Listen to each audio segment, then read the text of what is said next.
Baik, Iwabillah. Siapakah Dajjal? Dajjal ini lahir di Samirah dan dia diberi nama Samiri karena lahir di Samirah. Nah, kenapa disebut Samiri? Karena lahir di Samirah. Dia lahir 100 tahun sebelum Nabi Musa diutus. Dan Allah Subhanahu wa taala memberikan kelebihan kepadanya. Pertama, dia diberikan umur panjang.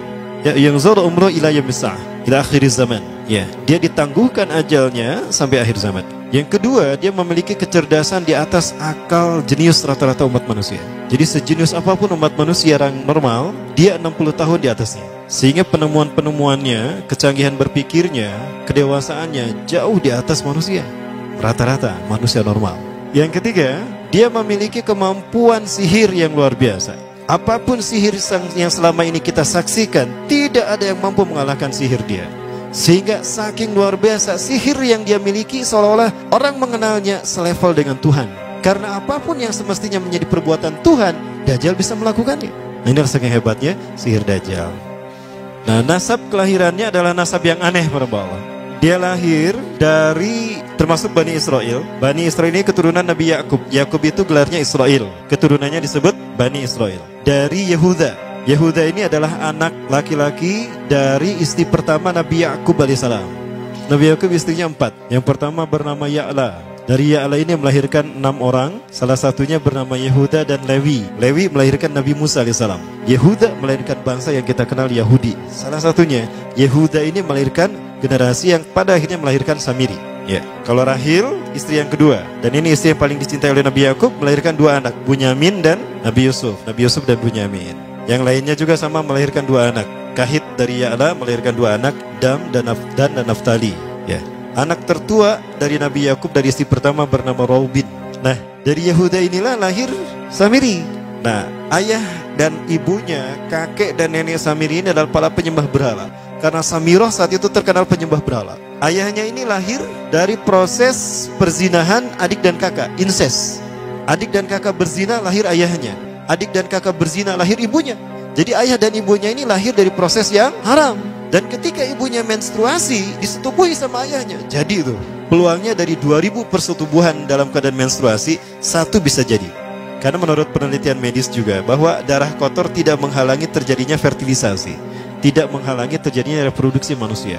Jadi tetap pembuahan ovum oleh sperma bisa terjadi walaupun ada dalam medium darah kotor, menstruasi. Nah, ketika itulah hamil dan lahirlah Samiri. Rasulullah SAW menyebutkan dalam Musnad Imam Ahmad, ayah dan ibu Dajjal ini melewati perkawinannya selama 30 tahun tanpa melahirkan seorang anak pun. Dan di tahun ke-30 pernikahannya melahirkan Dajjal, melahirkan Samiri. Kelahirannya ini akan menjadi petaka bagi kedua orang tuanya. Dia adalah orang yang paling sedikit manfaatnya dan paling banyak keburukannya bagi manusia, terutama bagi kedua orang tuanya. Bahkan ketika dia lahir, alam semesta menolak kelahirannya. Dordar gelap, hujan badai, petir, itu terjadi di malam di mana Samiri dilahirkan. Seolah-olah alam menolak kehadirannya. Nah, sejak lahir sampai usia 5 tahun dia tidak netek sama ibunya. Kebayang, 5 tahun air susu ASI tidak ditetekkan. Itu yang menyebabkan terjadinya kanker payudara. Maka ibunya pun meninggal gara-gara kanker payudara ini. Nah, ibunya meninggal gara-gara itu. Terbukti apa yang disampaikan Rasulullah. Kelahirannya menjadi petaka bagi kedua orang tuanya. Begitu pula ayahnya, maka ayahnya menjadi single parent. Nah, kemudian di tahun yang kelima, sejak lahir sampai 5 tahun, kenapa dia menetek pada ibunya? Karena kerjanya tidur melulu. Disebut mati, dia bernafas dan cuma berdetak. Disebut hidup, dia tidak bergerak. Antara hidup dan mati, la yamutu wa la yahya. Nah, maka di usia ke-5 tahun, nah ini terjadi peristiwa yang menarik. Apa itu? Samiri bangun dari tidurnya di tengah malam dan tidak ada orang yang menyadari Samiri bangun. Dia merangkak dan pindah ke berhala yang terbesar. Nah, dia pindah ke pangkuan berhala terbesar, tidur di sana. Dan ternyata ketika berada di berhala terbesar tadi, ya buang air kecil dan buang air besar. Besoknya itu adalah hari pemujaan kepada dewa-dewa mereka, bangsa Samirah. Apa yang terjadi? Ketika terjadi ritual pemujaan tadi, maka sang raja yang dipertuhankan oleh kaumnya mencium sesuatu yang tidak enak. Bapaknya Samiri ini adalah tokoh agama paganisnya. Pas dilihat, kaget sang raja. Ternyata itu pesing berasal dari pantatnya si Samiri yang ada di pangkuan berhala terbesar. Marah murka tuh sang raja.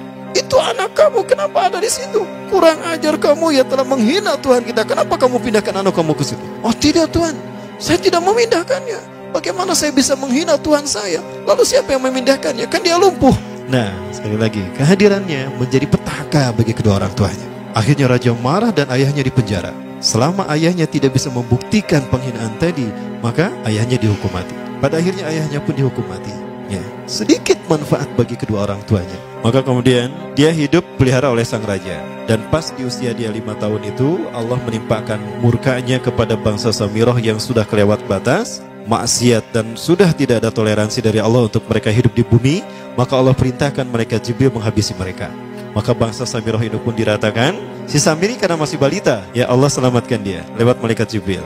Diselamatkan dia dan ditempatkanlah di pulau entah berantah. Ada yang menyebutkan pulau ini berada di Laut Yaman, dan pulau ini dinamakan Pulau Socotra.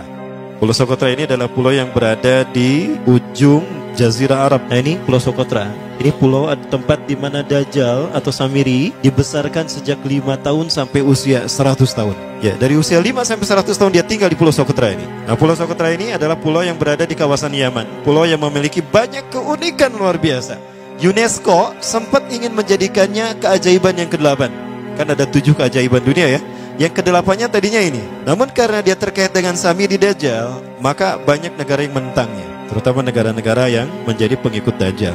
Maka pada akhirnya pulau ini dirahasiakan. Nah, sebetulnya pulau ini unik kalau kita ingin berekreasi ke sana. Namun karena posisi yang terpencil, jarang orang mengikutinya. Para wisatawan jarang mengunjunginya. Padahal sesuatu unik, termasuk binatang dan penghuninya tuh unik-unik.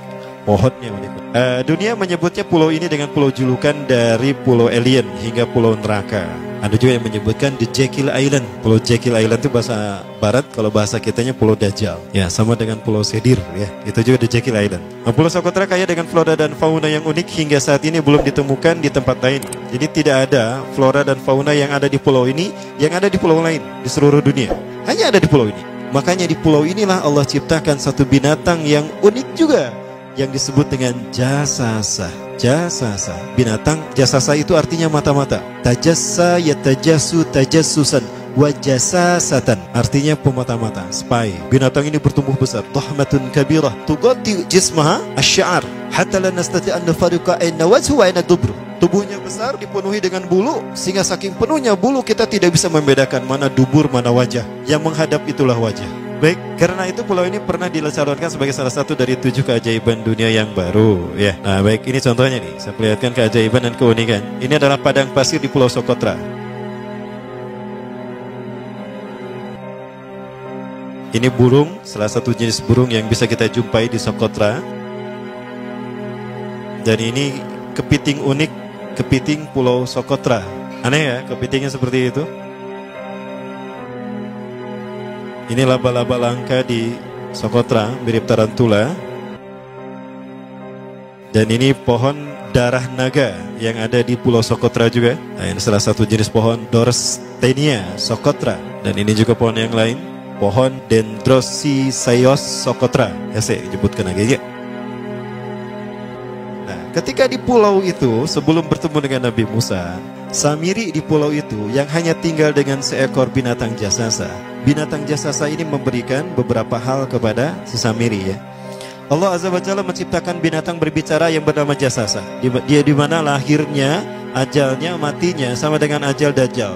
Begitu pula muncul dan menghilangnya. Binatang inilah mengajarkan akidah tauhid kepada Samiri muda.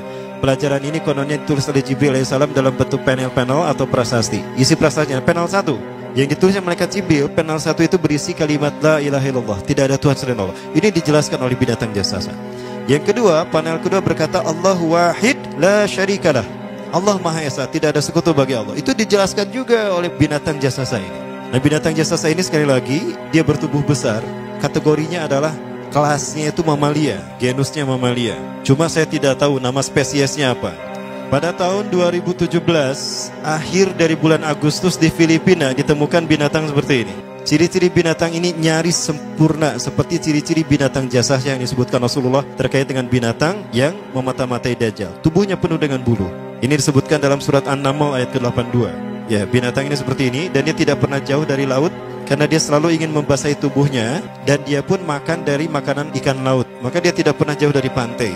Seperti ini. Nah, binatang inilah yang mengajarkan prasasti mengajarkan akidah tauhid kepada Samiri muda. Yang ketiga, engkau diurus oleh Jibril. Karena itu janganlah engkau mengkhianati janjimu dengan Allah. Hanya engkau saja di pulau ini. Panel yang kelima, makanlah dan nikmatilah makanan dan minuman yang menjadi rezeki dari Allah sesuai kehendakmu. Tidurlah sesukamu, tapi sembahlah Allah dalam berbagai keadaanmu dengan tasbih keesaan Allah kepadanya, yaitu dengan melaksanakan solat yang diwajibkan kepadamu. Allah lah sang raja, Allah yang Maha Esa. Dia tidak berayah dan tidak pula mempunyai anak. Allah Tuhan Tuhan yang maha besar dan maha agung. Dialah yang maha raja. Ada 7 panel.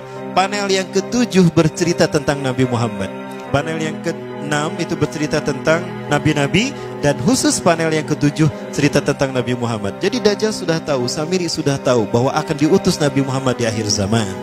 Dan itu Nabi yang terbaik. Makanya dia iri. Nah, selesai panel ini disampaikan, maka binatang sejasasa berkata, wahai Samiri, saksikanlah aku telah menunaikan, innani qad fa'altu ma umirtu min rabbi. Demi Allah, saksikan aku sudah menunaikan apa yang diperintahkan padaku, kata binatang jasasa. Maka sekarang adalah perintah terakhir, yaitu pertanyaan dariku untukmu. Hal tu'minu billah, apakah kau beriman pada Allah? Wa bima unzila ilaih, dan dari apa yang diturunkan kepada nabi-nabinya, kepada Jibril maksudnya. Famadal jawab ya Samiri, apa jawabanmu hai Samiri? Samiri tidak menjawabnya. Lama ditunggu-tunggu, Samiri tidak menjawabnya. Sehingga binatang ini pun pergi dengan menjerit, dengan jeritan yang membuat Samiri ini pekak telinganya. 2 kali lagi datang lagi kembali kepada Samiri dan berkata binatang jasasa, ya Samiri, famadal jawab, hal tu'minu billah, in tu'minu billah, fatakunu mu'minan ajaba imanika ila yaumil qiyamah. Jika kau beriman kepada Allah, maka sungguh kau akan menjadi mukmin yang menakjubkan imannya. Inna ajalaka ukhirat ila akhir zaman. Sesungguhnya ajalmu ditangguhkan sampai akhir zaman. Jika kau beriman pada Allah, engkau akan menjadi mukmin yang menakjubkan. Fa in lam tu'min billah, tapi jika engkau tidak beriman kepada Allah, wa bima unzila ilaih, dan apapun yang diturunkan pada Jibril, innaka minal mal'unina ila yaumil qiyamah, dan kau terkutuk sampai hari kiamat nanti. Tidak juga dijawab. Pergi lagi binatang jasasa tadi sambil memekikkan suara yang pekikan yang keras. Yang ketiga kali yang terakhir dia bertanya kembali. Dan apa jawaban Samiri?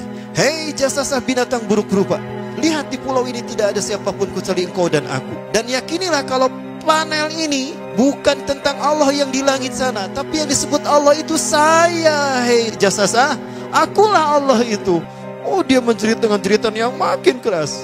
Sampai si Samiri pun menutup kedua telinganya. Sejak saat itulah binatang itu pergi dan berkata, innaka dajjal, innaka dajjal, innaka dajjal. Engkau adalah pendusta, engkau adalah pendusta. Pendusta sampai hilang suaranya. Di saat itulah Samiri mendapatkan gelar Dajjal. Jadi siapa nama asli Dajjal? Samiri. Dajjal artinya Al-Kazab, pendusta, bukan singkatan kali. Baik, nah sejak saat itulah Samiri keluar dari pulau itu dan dia sudah menyandang gelar Dajjal, pendusta, karena dia mengaku Tuhan. Baik, Ibabillah rahmatullah. Jangan salah, Dajjal kecerdasannya mampu melakukan cloning dan mampu melakukan berbagai macam riset dan eksperimen. Hatta eksperimen yang mengilhami film Hook itu Dajjal bisa melakukan. Bahkan ketika orang membayangkan kendaraan tercanggih itu pesawat terbang, Dajjal sudah mampu membuat piring terbang dengan kecerdasannya. Ya. Rasulullah menyebutkan kendaraan Dajjal itu dia bisa terbang, kata Rasulullah. Dan kecepatan terbangnya 5 km per sekon. 1 detik 5 km.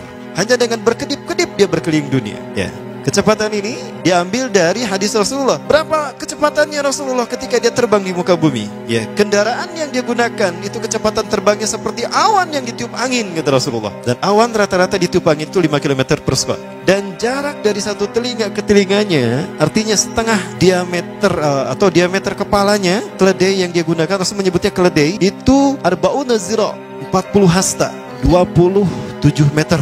Diameternya itu 27 meter. Keledai macam apa yang jarak dari satu telinga ke telinganya 27 meter? Kalau bukan piring terbang.